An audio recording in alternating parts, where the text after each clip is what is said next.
Drink it in, man.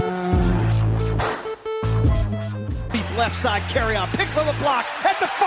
At the 2. At the 1 to the end zone. Touchdown, Detroit Lions.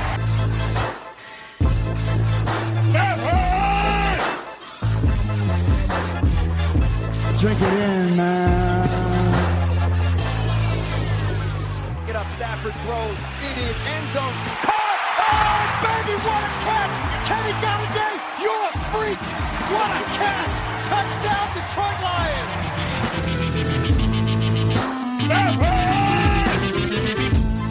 Cornbread! I love the Lions! Say it with me! I love the Lions! Drink it in, man. Welcome to the Detroit Koolaid, everybody, on this beautiful Friday. This is Griff coming at you today. Once again, me and Derek, a little busy, can't get our schedules to match up, so just flying solo today. It's early summer, and the weather is beautiful here in Michigan. Now that the lockdown has been restricted a little bit, we can actually go outside and do a few more things, stop and go to your local watering hole, even though it'll be half full. Still, it'll be really nice to get outside, see some of my friends, go hang out. Really looking forward to it. Especially going to be a beautiful weekend for that. Somewhere in the mid to upper 60s and sunny, low humidity. So it's just going to be beautiful. I might actually get out and shoot around a golf this weekend as well. So as always, TGIF. Thank God it's Friday. So just want to talk about a few things here before I get into the major thing I want to talk about. I was wondering if everybody saw the picture that Jared Davis posted of his new cut body. It looks like he's obviously been working out pretty hard to really tone up and really build up his muscle. Once again, never debated. Jared Davis works really hard, like his attitude, but it's nice to see Jared. But is that going to help you take better tackling angles? Is it going to help you in your coverage? We know you're working hard at that before. Maybe it's just a thought process. Maybe it's one of those confidence things. With a more toned body, you're gonna feel you're gonna play better. Be a little faster, get those angles a little better, be able to cover a little more. But we're playing football here in Detroit. We're not selling jeans. So no matter how good it looks, once again, it always comes down to will you produce on the field, and that's going to be the biggest things that Lions fans are looking for out of you, more so than a really nice picture of your sculpted upper body on Twitter. But yeah, congratulations. I know you worked hard for it.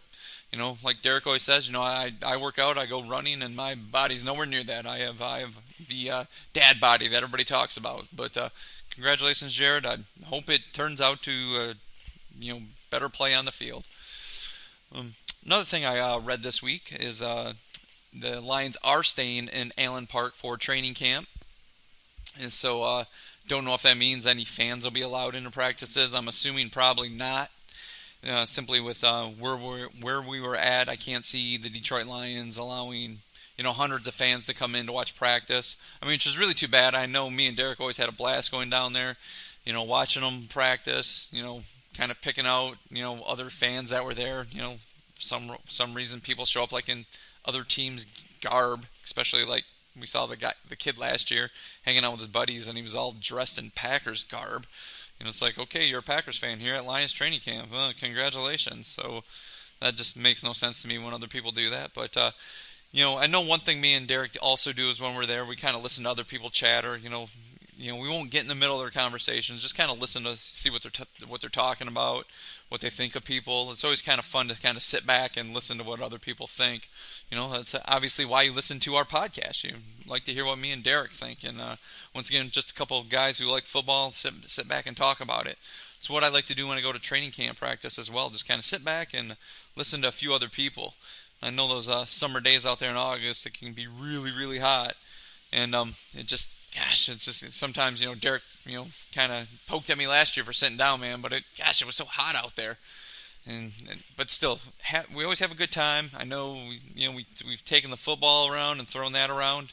And, if anybody wants to see me throw a wounded duck, feel free to watch me throw a football, That's the way it comes off. And about halfway there, it looks like somebody took a gun and shot it, like they were hunting my NFL football as I threw it over to Derek. But that is something else that I sure hope it happens where they at least allow a certain amount of people. Might be one of those things where you have to get down early in line, and after that they cut it off and say, nope, this is all we're taking for practice. And it just won't be the open forum like before. But watching the Lions at training camp practice, I'm glad they're staying in Allen Park. I can understand if they went, West Virginia, offered it to them. Maybe someplace else, made it offer, because I know the state of Florida offered it to a whole, it's like, bring all your pro sports teams down here. We got space for you. But I'm glad they're staying at home. I mean, make the players more comfortable. They're used to being there. They know the facility. So I think that can only help, especially with the way the offseason has went. Any meetings they've had to be, kind of remote, over, through Zoom or however they do it in the NFL. So I think, getting everybody at training camp, just where they're used to it, it can only help the team this year. Speaking of which, when the NFL season starts, I believe now we've cracked, we're fewer than 100 days. I think, if my count is correct, we're down to 97 days until football starts. And I know here in Michigan, the governor is talking that we won't have full stadiums as the season starts. And I know I brought this up to Derek last week, if they were going to use hub cities, how we would think about that. But I'm just kind of wondering if they do, allow fans in the stadiums, how many? I know the whole thing 6 feet. I understand that. Well, I guess, how do you choose who gets to go to the games? And I know there's numerous season ticket holders. I mean, Derek and I get the season tickets, and I know we sell a lot of them off, but we always hit the first game. I mean, the first game's always sold out, and there's a lot of season ticket holders that go to that game. How do the Detroit Lions decide who gets to go to the games? Do you hold like a lottery or something like that? Do you have to put in for a drawing to see if your season ticket gets picked and which home game you can go to? At least up to, maybe they do it's like, okay, for the first 4 home games we're only going to fill 50% capacity. And I'm just wondering how they would work that out. I'm sure there's a lot more smarter people than me working on this, thinking about it. At least trying to get some people in the stands to see these games. And it sounds funny. I was watching the 4-Letter Network earlier, this week, and they were talking about the main thing is with pretty much every sport right now is coming down to money. So having the extra, people's safety, once again, and their health is going to be the big thing. But once again, anyway, the NFL maybe can look to, increase the revenue. Like I said, even if it's 50% full, if they feel it's that they can do it safely, 6 feet apart in the stands. I know it might look like one of those games from the mid '80s where the Lions were playing in the Silverdome, and and you have 45,000 fans in an 80,000 seat stadium. It looks empty. If I remember correctly, I think I saw this one time during the strike shortened season, the NFL, when the Lions were using replacement players. They had a home game against Tampa Bay, and I think I saw this, that the counted attendance was a little over 2,500. Could you imagine 2,500 people sitting inside the Silverdome? They used to get more people for the high school finals than that. 2,500 people scattered throughout an 80,000 seat stadium to watch a bunch of replacement players. Now, those are some diehard football fans. I was too young to go, but I saw that number somewhere, and it just, I think if I remember correctly, that number just kind of boggles my mind to even think about that. And then to think about even now in Ford Field, I realize the NFL, me and Derek talk about this, and we kind of, go back and forth on it. Once again, everybody knows how I feel. The Lions aren't one of the favored teams, so they don't get calls and stuff. But still, when the Lions have a packed house, that can be a really raucous crowd and make it very difficult for a visiting team.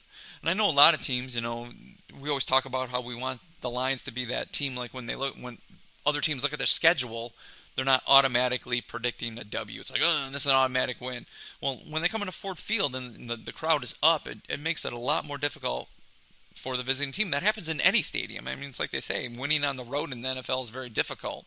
So even if a team is going to take Detroit lightly, it's like, okay, we got it.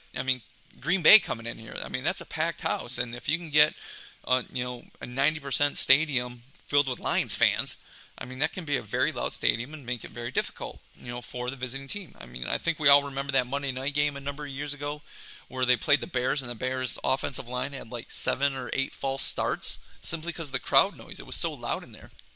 And it still happens in games like that where it gets so loud, and the visiting team has difficulty. So I'm sure fans really help. I'm sure players will say, having fans in stands really helps us out, gets us up. But still, 50%, at least it's some. It can only help. And I know, some people are like, well, they're professionals, they're used to it. And anybody's been playing football, for as long as they have, even since Pop Warner, having parents out there clapping for them, high school, having a high school crowd scream for them, they like the sound of people cheering for them. And so even if it's a half-full stadium, I'm sure Lions players would really appreciate, the fans showing up, and even the louder they can get, making it more difficult for the visitors to come in there. So, like I said, I'm just glad they're staying in Allen Park for training camp. I sure hope they allow fans to go, and that me and Derek can head down there. And like I said, with the half-full stadiums, I hope they put people in the stands. And I'm just hoping that once again, me and Derek we can go to that first game against the Bears, cheer on our Lions. So looking forward to the season starting here in less than 100 days. So we are getting close. So let's do this. We're into this, and before I get to my main topic, let's take a pause for the cause here and pay a couple bills. So I appreciate everybody listening. Welcome back, everybody. Once again, this is Griff coming to you on Friday. Appreciate you listening here to the podcast. What I want to really talk about here in the second half of the show was I saw this thing on Twitter, was it a couple weeks ago, and it just had like offensive groups. It just said between Detroit and Minnesota, and it gave like who gave the X. Like between quarterback, it was like Detroit, and running backs. Running backs, I think it said equal and stuff like that. But it got me thinking actually against how does Detroit's offense kind of position kind of match up against every other team in the division? Because I've seen a lot of prognostications already. Some people have the Lions winning 5 games. We talked about earlier the over/under being like 6.5. That means that to get the over, you would just have to win seven games. And me and Derek both feel that the Lions have much more talent than to get 7. It seems like this team could almost. I realize their schedule's difficult, but still, there's so much more talent on this team. I think winning 7, they could do that. I don't want to say without a problem, but it's not like they're going to start 7-0. But still, I think they have more wins in them than 7. But still, this division, they face everybody, and so your other teams in your divisions kind of know how to stop you, and they play you twice a year. They have your game plans worked out. But getting me, like I said, it really got me thinking.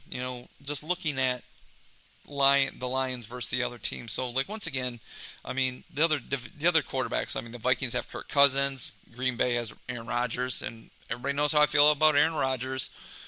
Still, he's a crybaby. He gets a lot of calls. I'm sure he can't be happy with the way the draft went. They really got him no offensive weapons to help him out. Still, he's a good quarterback. He is. And the Bears are gonna, whoever they run out there, Nick Foles or Mitch, whichever guy they run out there. Still, Stafford, I would have to say in the division, he's probably the second best quarterback. Let's face it, Aaron Rodgers is the best quarterback. I don't like him, but still, I got to respect his game. He's won more. He does get a lot of crybaby calls. He doesn't throw picks. He'd rather throw the ball away than throw an interception. Aaron Rodgers, he's the best, but Stafford's a lot better than, I still think, better than Kirk Cousins and whatever two-headed monster the Chicago Bears are going to throw out there. So, having the second best quarterback in this division, yeah, I could live with that, especially somebody as talented as Matt Stafford. Now, the running backs, they said, if I remember correctly, they said they were equal to the Vikings. Now, the equals, Vikings have, Dalvin Cook, damn good. He is. And I really can't tell you who the second one is. They had Murray last year. He's no longer with the team. Are they going to go with Amir Abdullah? Us as Lions fans, we all seen that. What Amir can and can't do. Green Bay has Aaron Jones, and they drafted A.J. Dillon. A.J. Dillon, decent, 4th, 5th round running back coming out of the draft. Got a lot of tread, worn off the tires. He was pretty much the main ball carrier there and main offense there at Boston College. And the Bears, Tariq Cohen, and I think maybe their second best running back is David Montgomery. And the Lions are running out, a rookie in Swift and Kerryon Johnson, who has trouble staying on the field. So really saying, who's the best running back group out of all this?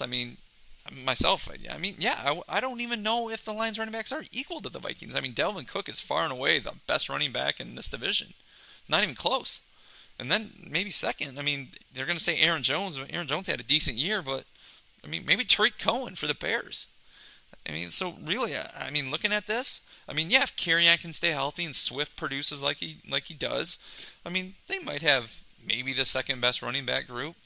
I mean, a lot of people are going to point to Aaron Jones and say, like, well, he had a good year, and A.J. Dillon, he was really good at Boston College. But still, I mean, it's one of those things I don't think defensive coordinators are staying up at night trying to figure out how to stop Aaron Jones and A.J. Dillon. I mean, Tariq Cohen, strikes more fear in me than those guys. But still, I mean, if you're going to step back and look at this, I'm going to say the Vikings. Gosh, and I hate to sound like a homer, but yeah, I'll go with Detroit, simply on what Swift can bring to the table. And if Kerryon can stay on the field. I mean, that's a pretty potent backfield right there. So now for wide receivers, I mean, they had this one. They gave the edge to Detroit. So, I mean, you're looking at Kenny Boy, Marvin, and Danny. I mean, the Vikings have Adam Thielen, B.C. Johnson, and, what was it, Todd Sharp. And Green Bay, I mean, they got Devontae Adams. Good wide receiver. I don't think he's as good as Marvin, but a lot of people are going to count Devontae Adams as great because he plays for Green Bay, but he's a good wide receiver. I mean, they signed Devin Funchess this offseason. I mean, now, I'm a big Michigan fan. Everybody knows that, but that guy does have a case of the dropsies, and he hasn't had like that great of career. I mean, he's still in the NFL after this many years, so his career, I guess, could be called decent, but let's face it, he's not that great. So I don't think Aaron Rodgers is going to make him any better because I think Funch's biggest problem is that he's got the dropsies. And then, Valdez Scantling, I guess, would be maybe the third best wide receiver on that team. And then the Bears, I mean, they got Allen Robinson, who's good. Ted Ginn, I mean, Ted Ginn's still fast. He might be a little long in the tooth, but he's still pretty fast. I mean, he's going to be the guy that stretches the field for him. And then maybe the third best one is Anthony Miller. So if you're going to step back and look at all these offensive sets and the wide receivers, if you're going just 3 deep, not looking, 5 deep, 6 deep, of course, I would give the Lions, hands down, best wide receiving core out of all these teams. You're matching that up with the second best running back and quarterback. So, yeah, this is pretty potent right now. Now, tight end, I think they gave the tight end, I even think they said the tight ends were equal between Minnesota and Detroit when I was looking at this Twitter post. But, I mean, we all know who the Lions have. I mean, they have Derek's favorite tight end, T.J. Hawkinson. And then the Vikings have, they kind of have that two-headed monster of Rudolph and Irv Smith. And Green Bay, I have no idea who's going to line up at tight end. I mean, just looking at that team roster right now, they have a few young guys, kind of no name, and then their proven tight end is Mercedes Lewis, who once again he's been around for a while. He's very long in the tooth, so he's not one of those tight ends. I mean, he's not that great. He's been around for a while. I mean, he's kind of serviceable, but I don't think he's that tight end that's really going to shine now in Green Bay because he's there. I mean, they obviously thought that's what Jimmy Graham was going to do, and he kind of washed out, did nothing that special in Green Bay either. I mean, but he signed with the Bears. He's going to be their number one tight end. I mean, I think Jimmy Graham had his time, but, since he's left New Orleans, he really hasn't done anything. I mean, I think people are still kind of living off his lore that, what he did in New Orleans. I mean, he went to Seattle, really didn't do anything out there. Went to Green Bay, and, everybody's talking about how much he was going to be that end zone threat, and I mean, he was okay there, and now the Bears signed him, so I'm assuming he's probably going to be their number one tight end. I mean, but still, if you're looking at this and you're breaking them down, I would have to go with the Vikings. I mean, I would have to say the Vikings, tight end. Even if you start Kyle Rudolph, I would have to say Kyle Rudolph is better than T.J. Hawkinson at this point. Irv Smith. I mean, I think Irv Smith was a tight end. I really liked him coming out of the draft. I liked his hands. He's not the most fleet of foot guy. He's not the most potent blocker either. But still, he catches the ball. And I would have to say the Vikings have the best tight end, in this division right now. Second, I guess if you're going on youth and upside, I guess you could put Hawkinson in there at that point. And then you have a couple old guys in Mercedes Lewis and Jimmy Graham bringing up the back end. So once again, if you're just breaking it down, I would put, T.J. Hawkinson probably the second best, tight end in the division behind the Vikings. Now, once again, you can have all the offensive, weapons you want, but I had to include the offensive line on this as well. I don't think this Twitter post included the offensive line, but it got me thinking about it. I mean, we talked about it. The Lions need to replace, looking to replace some guards, or obviously replacing their right tackle. So, breaking down the offensive lines, we all know who's on Detroit's offensive line. It's, Taylor Decker's there, Ragnow's there, they signed Hal Vaitai. Still, once again, there's a big debate on who's going to be starting at guards. I know Derek's had a few on his Believe in Lions cast that, they're debating on whether Joe Dahl's going to be starting. Kenny Wiggins, is he still going to be around even though they re-signed him? Ibushi, he's another guy they brought back, on a small deal. But then they drafted Jackson and Stenberg. So who's going to be starting there? So right now I would have to go with, at this point, Dahl and Jackson at the guards. Where the Vikings they have Riley Reif, Pat Elflein, Bradbury's there. They drafted Ezra Cleveland, Dakota Dozier. I think he played some at guard last year for him. I think he's I don't know if he's penciled in at the starter. Minnesota's another one of those teams that has a couple young guards as well. Green Bay has, everybody's favorite, cheater and David Bakhtiari, who's the guy who went and told the ref, hey, Flowers is like holding my face mask, and then he, did some incredible acting where the refs were like, yeah, he's got his hand on his face mask. So they threw 2 penalty flags against Flowers, who once again had never been called for that penalty in his whole career, but all of a sudden he gets to Detroit and he's doing this penalty. Part of his game is now, hands to the face. Nice job, Bakhtiari. But, once again, the Packers get calls, and we all know the trophy's named after their coach, and they're playing in Green Bay, so they're going to get calls no matter what. If not, they would have sent Aaron Rodgers over there to cry about it. So, Bakhtiari's on there. Was it Corey Lindsey starts at center? They signed Rick Wagner. We all know how good Rick Wagner is.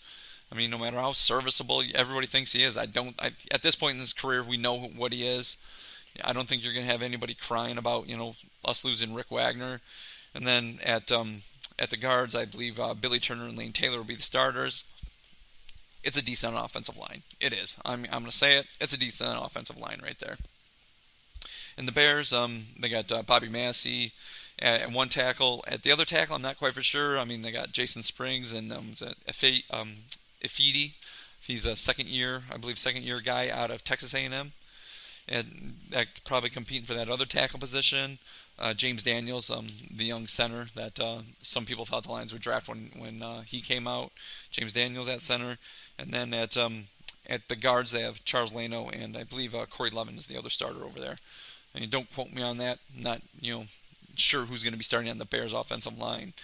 But still, I mean, if you're looking at all of these, the Vikings, I think their offensive line I think it's only okay. Really, I mean, everybody's like, oh, look how good Riley Reif's been there. I think Riley Reif and Taylor Decker are kind of in the same boat. I think they're the same guy. Neither one's dominant. Both average players. If you can upgrade them, upgrade them. But I think that's where that's at. I mean, Bakhtiari, Massey, I think they're both good left tackles, even though Bakhtiari's pretty much come on, going to cry about the ref and then faking a couple calls. I mean, that's real Bush. But hey, they got the W. I guess that's what they were really trying for right there. So really, if you're breaking down all these offensive lines with all the players I just named, I would really probably have to say Green Bay probably has the best offensive line. I mean, they keep Aaron Rodgers upright. Aaron Rodgers can scramble some. He does have a little quicker release. He knows to throw the ball away. He doesn't take a whole lot of sacks. I mean, part of that is the offensive line. I mean, really, like I said, Aaron Jones had a good year last year. And I don't think defensive coordinators were staying up at night, trying to scheme how to stop Aaron Jones. And so, yeah, I think a big part of it is that offensive line. So I would have to say Green Bay's probably got the best offensive line, in the division. The Bears, I think the Bears' offensive line is good. I said that last year, and a couple changes they've made. I would have to say the Bears would probably fall in at number 2 here in the offensive line in the division. And once again, anybody, if you disagree with me, please hit me up on Twitter at GrifkaDKC. That says at GrifkaDKC. Or feel free to call in on the line, 989-272-3484. Once again, 989-272-3484. If you disagree with any of this stuff. And then, between the Lions and the Vikings, I kind of think the offensive lines are a wash. I think they're pretty similar. People can say like Dalvin Cook gets a lot of yards because of offensive line. I think Dalvin Cook gets a lot of yards because he's Dalvin Cook. I just think he's that good. So I would have to call their offensive lines really a wash right there. So really kind of breaking everything down. I mean, Stafford, the number 2, quarterback in the division. Kerryon and Swift, the number 2 running backs tandem. Kenny, Marvin, Danny, the best. The best quarterback or best wide receiver combination in the division. Hawkinson. Like I said, if you're going strict young upside guy, I would still put him at number 2, better than Jimmy Graham or Mercedes Lewis, but behind Rudolph / Irv Smith. And then the O-lines, I'd have to say far and away Green Bay's, and then Chicago. So if you want to say the Lions have the 3rd best offensive line, but still, I think there's a big step between Green Bay, then there's a step to Chicago, and then there's a big step down to Detroit if you're going to count Detroit as the 3rd best offensive line. So I know the biggest thing is they drafted the guards, looking to improve everything, the run game, keeping Stafford healthy and upright. They did have some issues with that at points last year, obviously getting Matt Stafford knocked out, with another back injury. And I think it might have been one of those things, if it wasn't too bad and they were still, in the playoff hunt, he probably could have come back. But, last year, the way everything was going with all the injuries, it was just, wise to hold them out. That was the smartest thing they could do. So I really don't have an issue with the Lions, holding Stafford out last year. But the offensive line has to improve. I know I'm saying duh. Everybody's going duh, Mike. We all know that. So hopefully, the guard play does improve with the guards they got. If they're going to keep Dahl in there, he's pretty serviceable. He's not spectacular. And if they were going to put Jackson in there, or Stenberg, or Wiggins, or whoever they're looking for. But, that's kind of how I thought everything broke down. Really, this offensive team, can be very potent. And as Lions fans, we all know it. We saw them do different things last year where they were throwing up some points. And there were points where, the Lions defense, didn't play so well and, let them down. But early on, when they have everything humming, I think everybody's back healthy this year. I think they'll be good, and they can really throw up some points. And I think Darrell Bevel's the type of guy, he's not going to handcuff them. It's not. I'm sure Matt Pat wants the half and half, but in this division, the Vikings can throw up some points. Green Bay can throw up some points. Chicago, they're more of a grind the ball, run the ball. You heard me. Robinson, Ginn, Anthony Miller at wide receiver. They're all serviceable. They're not spectacular. They're not that great. And they're really not. But, Aaron Rodgers really makes the Green Bay offense, he's the one who makes it click. Kirk Cousins had a great year last year. I know Derek was throwing some stats at me because I say he's not that great, and I still don't think he's that great. I really don't. But, so teams need to load up the box, for Dalvin Cook. But then they had... Adam Thielen, got hurt in the Lions game, but still, they traded away Stephon Diggs, and that really hurt their wide receiver core. But maybe they think B.C. Johnson and Sharp, can be better this year. But still, the Lions are going to throw up some points. They really are. So this team, can do some damage. They're going to be better than 7 wins. And, maybe everybody's like, oh, Mike, maybe you are just drinking the Kool-Aid. And I know there's a lot of people out there. I have a friend that says he gives them 5 wins every year. And if they do more than that, he's happy. He gives them, he's like 5-11 every year is where he starts at them. So I don't think I'll be asking him to be on the Detroit Koolaid here at any point. That might bring you guys down. So, anyways, that's just kind of what I want to talk about here. Once again, what do you guys think about that? You think the Lions offense, how do they match up against, the other teams in the division? Once again, hit me up on Twitter at GrifkaDKC, or feel free to call or text the call line at 989-272-3484. We're always interested to hear from you. You leave a call or text us. If it's good, once again, we'll give you a call. We'll give you a shout out on the show. And it's always nice to hear from fans. I always like to do that. So, once again, I appreciate everybody listening. Enjoy the weekend. Enjoy the nice weather. Summer's here. And I realize, once again, everybody stay safe, stay healthy. And everybody have a good weekend. I appreciate you listening. And drink it in, man. Drink it in, drink it in, drink it in, man. Pack the bags, start the plane. This game is over. It is over. What a comeback by the Lions. Drink it in, man.